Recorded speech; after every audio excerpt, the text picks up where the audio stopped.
Hai,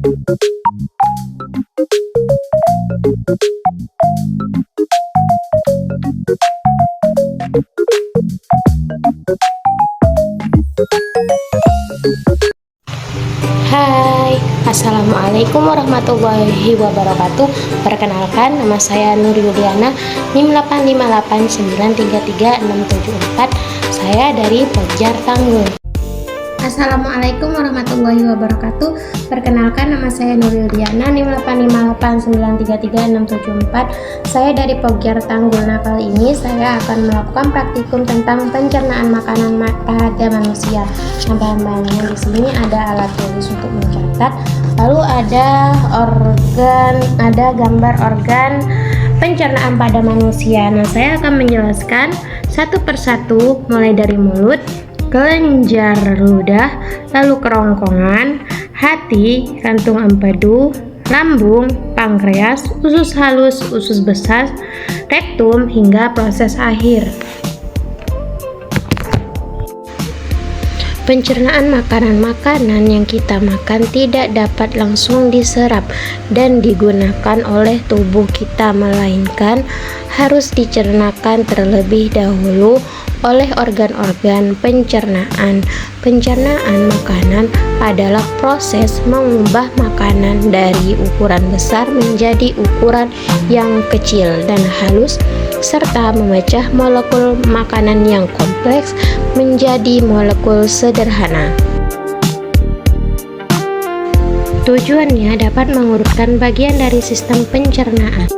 Alat dan bahan yang digunakan adalah gambar sistem pencernaan dan alat tulis.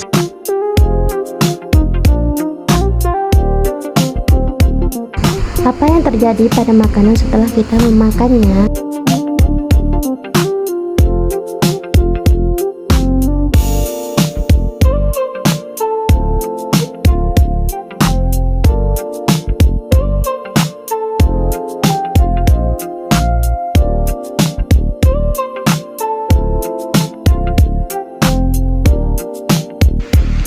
Mulut merupakan pintu masuk pertama makanan ke dalam tubuh. Proses pencernaan dimulai dengan mekanisme fisik atau mengunyah dan kimia atau enzim amilase yang ada dalam air liur untuk mencerna karbohidrat. Gigi, lidah, dan kelenjar saliva berperan penting dalam memecah makanan menjadi bentuk yang lebih mudah dicerna. Kerongkongan berfungsi untuk mengantarkan makanan dari mulut menuju lambung dengan gerakan paristik atau gerakan gelombang otot yang mendorong makanan.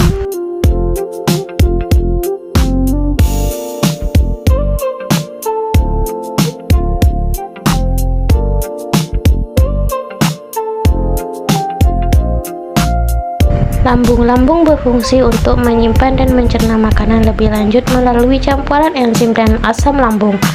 Asam lambung atau HCI berperan dalam mengaktifkan enzim pepsin untuk memecah protein, sementara otot lambung mengaduk makanan untuk membentuk cairan makanan setengah tercerna.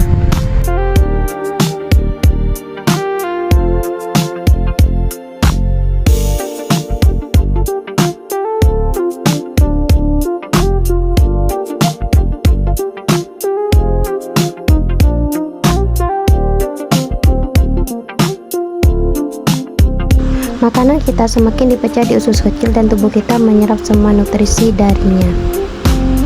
Tiga bagian yang membantu terjadi proses ini adalah hati, pankreas, kandung empedu. Ketiganya melepas cairan pencernaan yang membantu memecah lemak, protein, serta karbohidrat. Usus halus terdiri dari tiga bagian, yaitu duodenum, jejunum, dan ileum. Di sini terjadi sebagian besar proses pencernaan dan penyerapan nutrisi.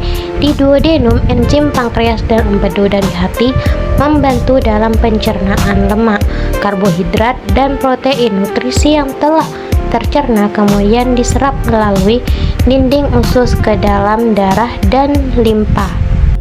Usus besar kemudian mengambil semua kandungan air dari apapun yang tersisa dari makanan kita. Hasilnya adalah massa padat yang disebut Usus besar berfungsi untuk menyerap air, garam, mineral, dan beberapa nutrisi yang belum tercerna di usus halus. Sisa makanan yang tidak tercerna akan dibentuk menjadi tetes dan dikeluarkan melalui anus. Tinja lalu memasuki rektum sebagai penyimpanan sementara sebelum keluar dari tubuh melalui anus. Anus adalah bagian yang vital dari sistem pencernaan manusia yang berfungsi untuk mengeluarkan tetes dari tubuh. Selain itu, anus juga memiliki sistem otot yang memungkinkan kontrol terhadap proses buang air besar yang memberi kemampuan bagi individu untuk mengatur waktu dan tempat pembuangan limbah tubuh.